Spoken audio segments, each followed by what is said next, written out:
सबके मन में व्यथा भरी हुई है, और जब व्यथा तादाद से ज्यादा हो जाती है तो आदमी आत्महत्या करता है। और व्यथा जब लिमिट में रहती है तो उस व्यक्ति को टेंशन होती है, तनाव होता है, स्ट्रेस होता है, उलझन होती है, अशांति होती है। और व्यथा जब 30% होती है तो मनुष्य चिड़चिड़ा हो जाता है। चिड़चिड़ा, स्त्री चिड़चिड़ी हो जाती है, चिड़चिड़ाने लगेगी, सवेरे उठते ही कुछ कुछ बोलेगी, न मंत्र बोलेगी न भगवान का नाम लेगी, बड़बड़ बड़बड़ बड़बड़ बड़बड़, न इंग्लिश बोलेगी न हिंदी बोलेगी न संस्कृत। उसकी भाषा ये लोग होगी चिड़चिड़ाने की। जब व्यक्ति चिड़चिड़ाने लगे तो समझ लो 25% टेंशन में है।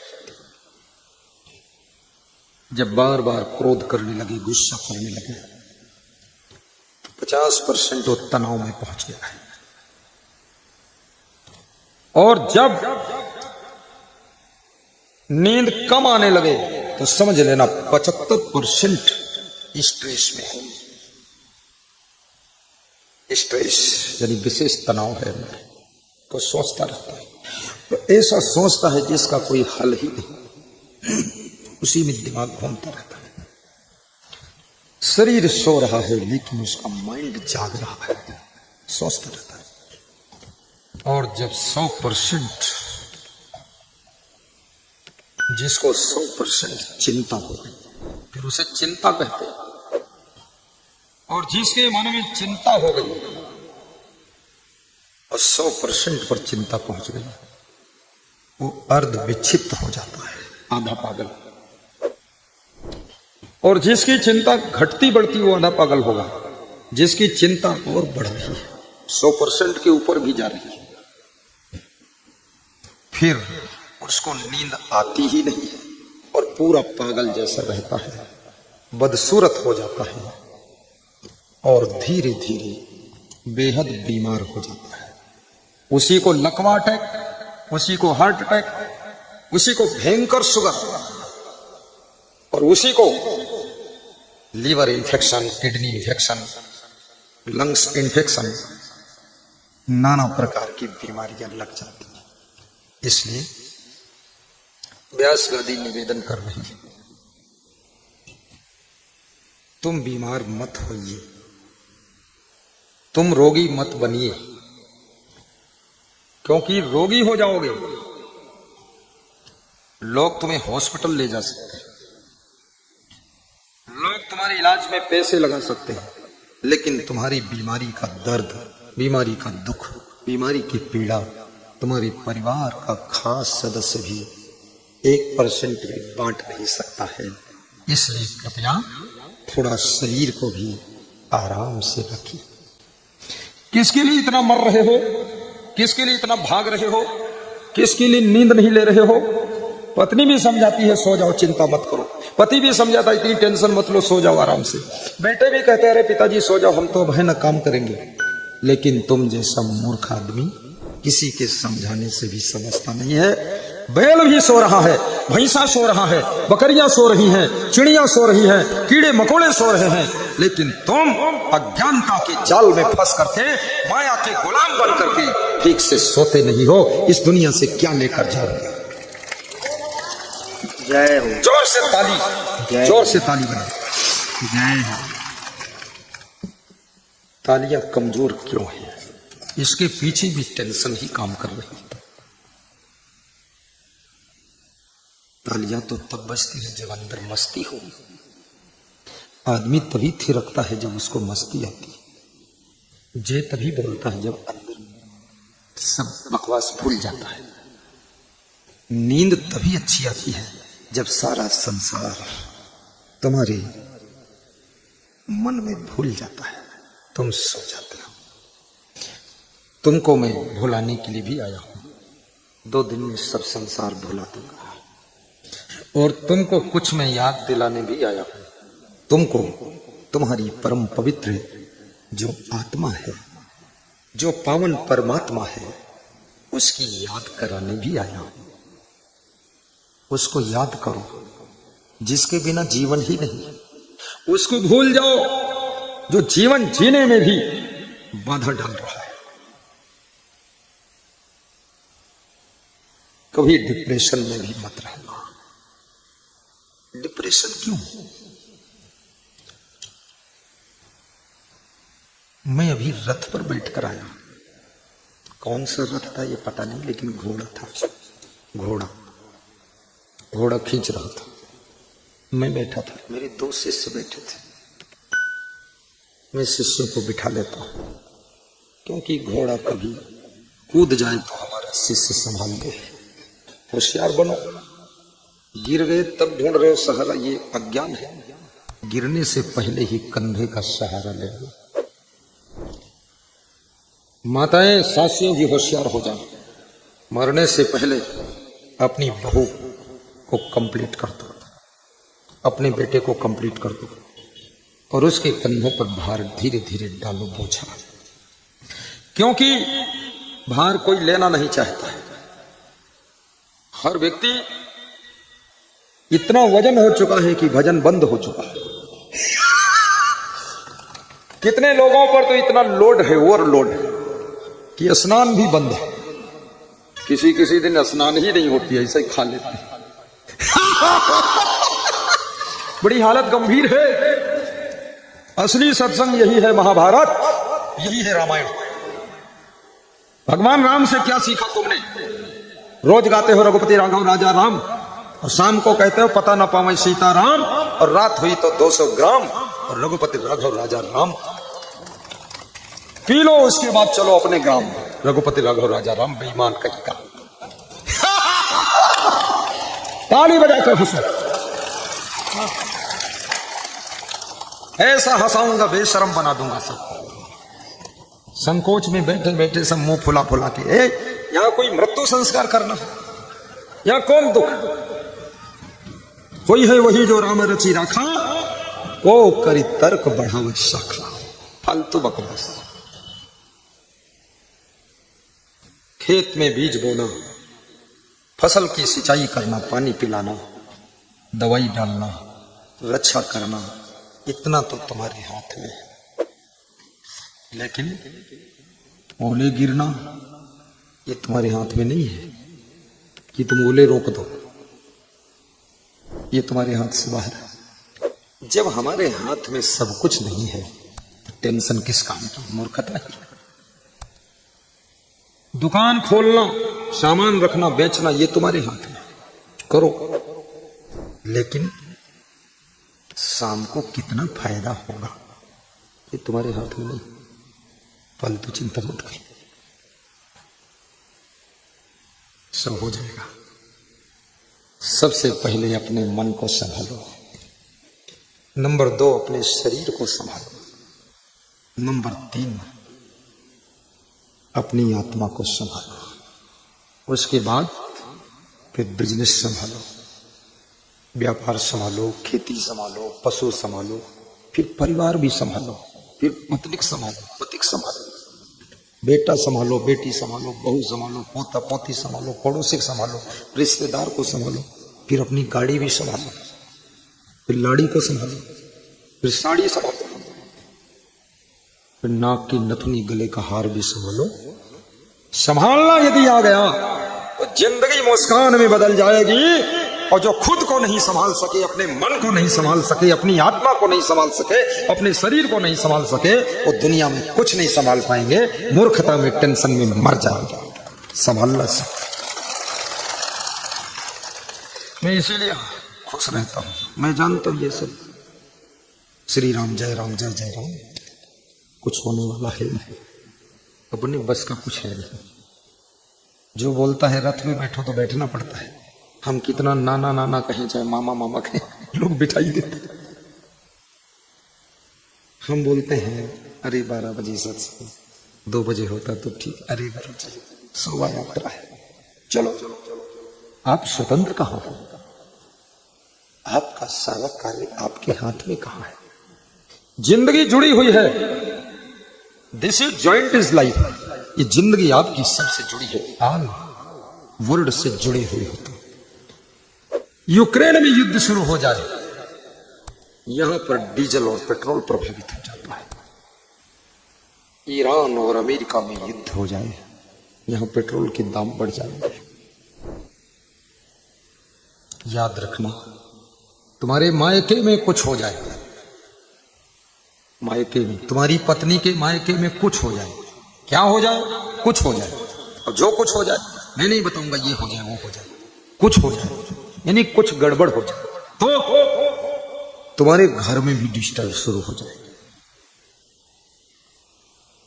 मायके की गर्म हवाएं तुम्हारे घर में आ जाती है। कनेक्शन है, रिलेशन है। लोग एहसास कर चुके हैं, यहां अनुभवी लोग बैठे हैं, सब झेल चुके। कहीं कबीर नर झेल के झेला, कौन है गुरु कौन है चेला।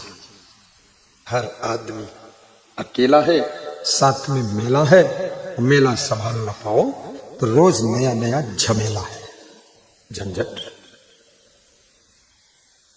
तुम्हारे घर में कुछ हो जाए, तुम्हारी ससुराल में डिस्टर्ब हो जाएगा, ज्यों ही खबर पहुंचेगी ये हुआ, तुम्हारी साला साली भी दुखी हो जाएगी। यदि अच्छा हो गया तो खुशी भी हो जाएगी। कबीर साहब ने एक बहुत बड़ी बात कही है, रहो संभारे राम बिचारे। गाइए, रहो संभारे राम बिचारे, कहता हूं तुझे पुकारे हो। कबीर कहते हैं मैं पुकार कर कहता हूं, रहो संभारे, संभारे रहो और राम विचारे। सब संभारो लेकिन राम का विचार मन में रहना चाहिए, रावण का विचार नहीं आना चाहिए। राम के विचार मन में पैदा करो, रावण के विचार नहीं, बेईमानी नहीं, अनीति नहीं, ईमानदारी। रहो संभारे, गाइए, राम विचारे, कहता हूं जब पुकारे हो। ये कबीर का मूल ग्रंथ बीजक है, उसमें एक प्रसंग है जिसका नाम है कहरा। एक कहरा की पंक्तियां है। पहली पंक्ति, कबीर कहते हैं संभाले रहो सब, व्यवस्था भी संभाले रहो, आस्था संभाले रहो, स्वयं के जीवन को भी संभालो, परिवार को भी संभालो, अपने शरीर को भी संभालो। ये शरीर कहीं बीमार ना हो जाए, थोड़ा परहेज भी करो। उन चीजों को छोड़ दो, खाना पीना जो तुम्हारे स्वास्थ्य को नुकसान पहुंचाती है। उन चीजों को देखना भी बंद कर दो जिनको देखने से तुम्हारे नाम पर कलंक लगता है। उन गीतों को सुनना बंद कर दो जिनको सुनने से तुम्हारा मन बिगड़ता है, मन संभलता है। ऐसे से गीत है, सुन लो तो मन बिगड़ जाएगा। और ऐसे ऐसे भजन हैं जिनको सुन लो तो बिगड़ा मन भी सुधर जाएगा। शब्दों में शक्ति है। शब्द ही मारा गिर पना। इधर देखो हल्ला कौन मचाता है, इनको भगा दो। यहीं से बहुत भीन लोग यहां इकट्ठे हो गए, दूर भगाओ। हमको शांति से सत्संग कभी करने नहीं देते। 2-3 आदमी ऐसे रहो राइफल लेकर, फायर ऊपर करो, डर जाए सब, मारो मत किसी को। रहो संभाल, संभालना सीखो और स्वयं अपने चरित्र को भी संभालो, अपने धन को भी संभालो, अपनी दौलत को संभालो, अपने बेटा बेटी को भी संभालो और स्वयं संभल संभल कर चलो भी। चलना संभल संभल, गा दो।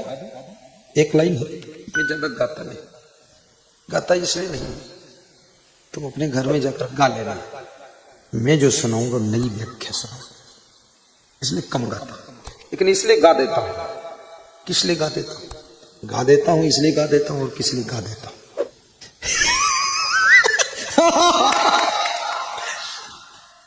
गाइए यासी साहब। चलना संभल संभल, गाओ।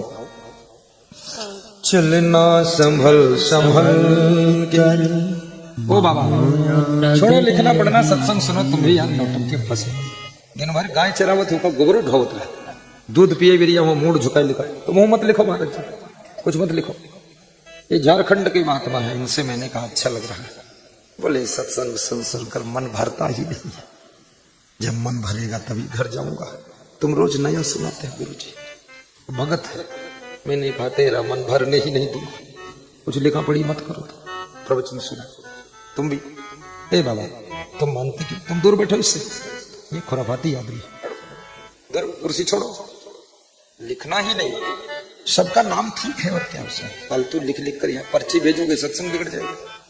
हाँ, पर्ची में ध्यान चला जाएगा। यहाँ पर्ची पर्चा कुछ भेजो मत। यहाँ तो सब सत्संग की प्यास से जीव आए हुए हैं, यहाँ कुछ दूसरा लफड़ा है ही नहीं। ताली मार दो। चलना संभल संभल के आया नगरिया है। चलना संभल संभल के माया नगर यही है। चलना संभल संभल के माया नगर यही है। दो दिन मन में संभल के देखो, मन में संभल के देखो। दो दिन की जिंदगी है, मन में संभल। 2 दिन की जिंदगी है, एक दिन जन्म लो, दूसरे दिन मर जाओ। जिंदगी है तो ये 100 साल में क्या है फिर? एक कबीर कहते हैं 2 दिन की जिंदगी, महान पुरुष कहते हैं 2 दिन की जिंदगी, और 100 साल जिंदगी जीते हो तो बीच में क्या है? एक दिन जिस दिन जन्म हुआ वो जिंदगी, और मर गए उस दिन जिंदगी, और बीच में क्या है? बीच में गंदगी है, बहुत गंदगी बहुत गंदगी। लेकिन बीच में अगर बंदगी आ जाए तो गंदगी निकल कर बाहर हो जाएगी। फिर 100 साल जियो, 80 साल जियो, पूरी जिंदगी ही जिंदगी बन जाएगी, जिंदगी बच जाएगी। चलना संभल संभल, चलना संभल संभल के। मुस्कुराइए। माया नगर यही है। चलना संभल संभल के माया नगर यही है। ये माया नगर है। माया नगर में बड़े बड़े विद्वान, पहलवान, बलवान, बुद्धिमान, कलेक्टर, बैरिस्टर, डॉक्टर, मास्टर, टमाटर सब भूल जाते हैं। बुद्धिमानों की बुद्धिमानी भी नाक रगड़ देती है, माया के नगर में आकर के गलतियां करते हैं। जो खाना नहीं चाहिए वो खाते हैं, जो पीना नहीं चाहिए वो पीते हैं, जहां जाना नहीं चाहिए वहां जाते हैं, जो सुनना नहीं चाहिए वो सुनते हैं, जो देखना नहीं चाहिए उसी को घूर कर देखते हैं। जिनसे दोस्ती नहीं करना चाहिए उनसे दोस्ती करते हैं, और जिनसे दुश्मनी नहीं करना चाहिए उनसे दुश्मनी करते हैं, और जिनसे जुड़ना चाहिए उनसे टूट जाते हैं, और जिनसे अलग रहना चाहिए उसी में घुस के बैठते हैं। यह है माया नगर। उल्टी बुद्धि हो जाती है। बड़े बड़े कलेक्टर को देखा मैंने, विधायक, सांसद, ये वो, minister, central minister, chief minister, कोई बच गया तो बच गया, नहीं तो कभी माया धन के रूप में आकर्षित करती है, कभी माया पद के रूप में आकर्षित करती है। पद के लालच में तुम किसी का मर्डर करा देते हो, धन के लालच में तुम घोटाला कर देते हो, रिश्वत ले लेते हो, पद और धन। और कभी सम्मान के लालच में भी तुम दूसरों का अपमान करते हो। ये माया नगर है। जिनको धन्यवाद देना चाहिए उनसे विवाद करते हो, जिन माता पिता के उपकार को याद रखना चाहिए उसको भूल जाते हो, और जिसको भूलना चाहिए, एक दिन मां ने डांट दिया वो भूलना चाहिए, वो भूल गए, नहीं बोले, याद है, अरे मम्मी ने ऐसा कहा था, सासू ने ऐसा कहा था, अरे बहू ने वो कहा था। याद रखते हो उन चीजों को जो भुलाने योग्य है, और भूल जाते हो उनके उपकार को जो याद रखने योग्य है। यही तो माया नगर है, यही तो गलतियां है। कितने लोग ऐसे जो अपने माता पिता गुरु का उपकार मानते हैं? अपने पति का उपकार कौन कौन महिला मानती है? कौन कौन पति अपनी पत्नी का उपकार मानता है? कौन बहू है जो सासू को धन्यवाद देती है कि धन्य हो सासू? धन्यवाद तो जाए भाड़ में, वाद विवाद होता है आड़ में।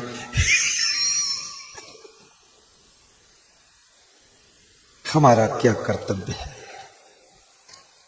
वह शक्ति हमें दो दया निधे, कर्तव्य मार्ग पर डट जावें, पर सेवा पर उपकार में हम जग जीवन सफल बना जाएं।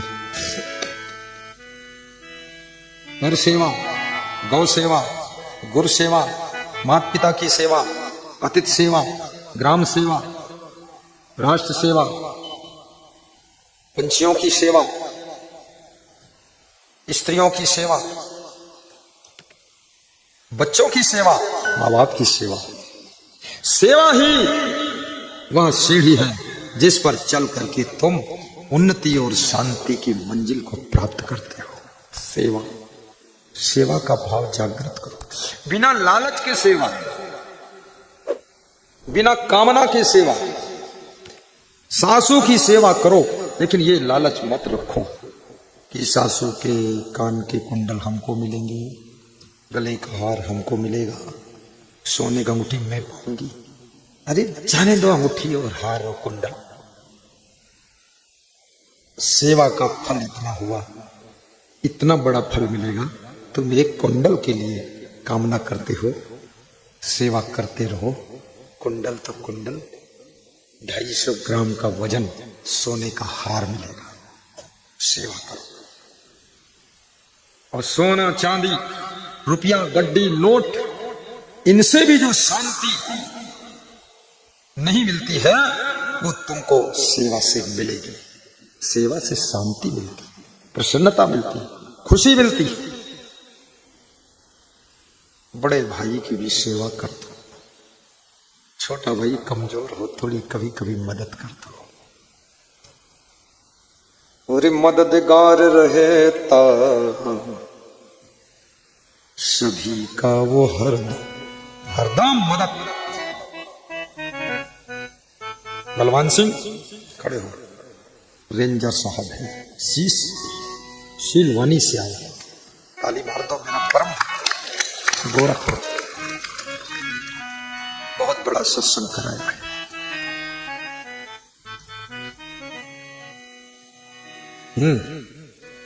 मददगार रहता गरीबों का हरदम, मिटाता था बेवाओं का दुख हरदम। मददगार, मदद करना तो भगवान का कार्य है, और जो मदद करता है वो समझो भगवत कार्य कर रहा है। और जो भगवत कार्य करता है तो उसके अटके लटके भटके सभी कार्य भगवान खुद करता है। समझ में आ रहा है सब? तुम मददगार बनो, तुम्हारा मददगार भगवान हो जाए। इसलिए मदद करते चलो। जो भी स्वयं से खुश, जाति पाति मत मजहब को भूल जाओ, भेद से ऊपर उठो, भाव में जियो। ये हिंदू और मुस्लिम, हिंदू इतने सीधे सरल कोमल दयालु सेवक होते थे, लेकिन कुछ कट्टरवादी मुसलमानों ने हिंदुओं को भी कठोर बना दिया है। क्योंकि उधर से जब बार बार प्रहार होता है तो आखिर हिंदू की आत्मा भी द्रवित हो जाती है, विचलित हो जाती है। आत्मरक्षा के लिए फिर हिंदुओं को भी कठोर हो जाना पड़ता है। वह धर्म कैसा जिसमें प्रेम न हो, वह मजहब कैसा जिसमें इंसानियत न हो। और वह ज्ञान कैसा हो जो इंसान को मारने की इजाजत दे, और वो मार्गदर्शन कैसा हो जो मांसाहार सिखा रहा है, दारू पीना सिखा रहा है, नफरत सिखा रहा है। ऐसे धर्म को आग लगाइए, ऐसी किताबों को भस्म कीजिए और ऐसे ज्ञान को दफन कीजिए और एक नए ज्ञान का सृजन कीजिए, खोज कीजिए। ज्ञान वह है जो तुम्हें प्रेम का सागर बना देता है, और ग्रंथ वह है जो मनमुटाव की ग्रंथि को खोल देता है। तो किताब वह है जो तुम्हारी जिंदगी को खिताब प्रदान करती है। और याद रखना, मजहब वह है जो भेदभाव को खत्म करता है, और धर्म वह है जो हमारी बुराइयों को दूर करके हमें एक अच्छा इंसान बनाता है। और जो धर्म मजहब ऐसा नहीं करता है, याद रखना, धर्म के नाम पर भी वो धर्म है और मजहब के नाम पर वो एक मजाक है, फालतू खुराफाती काम। जय। परंतु एक हाथ ताली नहीं बज सकती, याद रखना, दोनों हाथ से ताली बजती है। तुम फूल चढ़ाओ, हम पत्थर मारे, ये नहीं चलेगा। फिर तुम वही पत्थर उठा के तुम्हारे ऊपर पहाड़ मार दे, ये कौन तरीका है? बहुत गलतियां हो रही है। कितने लोगों से बांग्लादेश में हिंदुओं को दफन किया जा रहा है जिंदा। पाकिस्तान में जहां 30% हिंदू था, केवल 3-4% बचा, सब खत्म है। 30% से उनको भी 40% होना चाहिए। कौन खत्म कर रहा है? धर्म के नाम पर तलवार चल रही है, मजहब के नाम पर बम फोड़े जा रहे हैं। याद रखना, फिर से किताब लिखना पड़ेगा और फिर से मजहब की परिभाषा बदलना पड़ेगा। मजहब वह है जिसमें सब समा जाते हैं, धर्म वह है जिसमें पूरा विश्व समा जाता है, उसे धर्म कहा जाता है।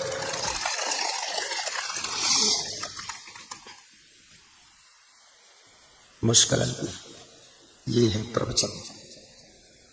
प्रवचन ऐसे है जैसे नदी होती है, नदी घूम घूम कर मुड़ मुड़ कर वही चक्कर भी काटती है, और नहर जो होती है ना, वो सीधे चली जाती है वही जल नहर में भी, ऐसा नहीं, वही है। नदी का ही जल बांध कर तो नहर में लाया जाए, और कहां से आएगा? नहर समझते हो? कैनाल, अरे नहर सब समझते हैं, उससे और ऊपर भी समझते, नाला भी समझते, तालाब भी समझते, गड्ढा भी समझते, समझते कि सब भोग चुके हैं नहर नाला। तो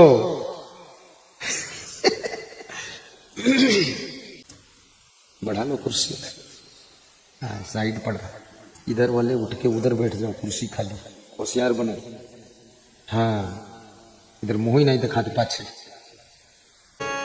बीच में उसके मन में कुछ कुछ डाल दिया जाता है, बस वही उसके प्रेम को बिगाड़ देता है। जल तो निर्मल ही है, नमक डाल दो तो खारी हो जाता है, शक्कर मिला दो तो मीठा हो जाता है, मिट्टी मिला तो गंदला हो जाता है, और जहर मिला दो तो मार भी डालता है, और उसी जल में चाय मिला दो, गर्म कर दो तो चाय बन जाता है, उसी जल में दूध मिला दो तो दूध जैसा हो जाता है। ऐसे तुम भी याद रखना, निर्मल जल हो, लेकिन इस संसार में मिक्सिंग चल रही है, कुछ कुछ मिला दिया जाता है, बस वही तुम गड़बड़ा जाते हो। तो प्रेम का सागर है। एक सज्जन मुझसे कह रहे थे, मेरा लड़का बहुत मूर्ख है। तुमने कहा कितना बड़ा है? अरे बोले अभी ये 2-2.5 साल का है, पक्का मूर्ख। तो हमने कहा अभी इसकी मूर्खता को पहचानने वाला ही तो नहीं मूर्ख, ये बालक है। तुमने कहा क्या मूर्ख? तो उन्होंने कहा सामने वाला जो पड़ोसी, इससे हमारी बनती ही नहीं, और ये मूर्ख उन्हीं के घर जाकर बैठता है। ये 2 साल का, 2.5 साल का, ये रेंगता हुआ चला जाता है। तुमने कहा फिर क्या होता है? बोले फिर वो पड़ोसी इसको दूध भी पिलाता है, थोड़ा फल का रस पिलाता है, और इसको गोद लेता है, और इसको थोड़ा सा उम्र बढ़ रही है तो काजू खिला देता है, किशमिश खिला देता है। 3 साल का हो गया, तुमने कहा ना ये मूर्ख है, बच्चा मूर्ख नहीं और न पड़ोसी मूर्ख है, सच में पूछो तुम मूर्ख हो। क्योंकि बालक के अंदर भी प्रेम इतना है, पहचानता नहीं है किसका घर है। और पड़ोसी के अंदर भी प्रेम इतना है, दुश्मन के बालक को भी काजू खिला देता, किशमिश खिला देता है, फल का रस पिला देता है, दूध पिला देता है, लेकिन तुम्हारे भीतर का जहर खत्म ही नहीं हुआ है। पक्के मूर्ख तुम हो। बोले तो मैं क्या करूं? मैंने कहा जाने दो उधर, हो सकता है इस बालक के कारण ही दुश्मनी खत्म हो जाए। धीरे धीरे जब वो बालक कभी कभी देर तक लौटता नहीं था तो उसको लेने के लिए माता पिता पड़ोसी शत्रु के घर जाते थे। आना जाना शुरू हो गया, बोलना चलना शुरू हो गया, प्रेम हो गया, शत्रुता खत्म हो गई। याद रखना, बालक प्रेम का सागर है, तुम भी प्रेम के सागर बनो। शत्रुता बढ़ाना मूर्खता है, शत्रुता खत्म करना ही बुद्धिमानी है। क्योंकि एक दिन तुम खुद खत्म हो जाओगे। खुद खत्म होने से पहले शत्रुता को खत्म कर दो। शत्रुता के संस्कार लेकर क्यों मरोगे? शत्रुता को मार दो, गम खा लो, प्रेम कर लो, गलतियों को सुधार लो और दूसरों की गलतियों को क्षमा भी कर दो। विनम्र हो जाओ, सरल बन जाओ। बिना क्षमा के संसार चल नहीं सकता है। रोज रोज तुम्हारे पति से कोई ना कोई गलती होती है, नई नई प्रकार की गलती करता है तुम्हारा पति। गलती करने में बहुत बड़ा डॉक्टर है, कुछ ना कुछ रोज रोज नया करता है। रोज रोज तुम्हारी पत्नी से भी कोई ना कोई गलती होती है, छोटी बड़ी।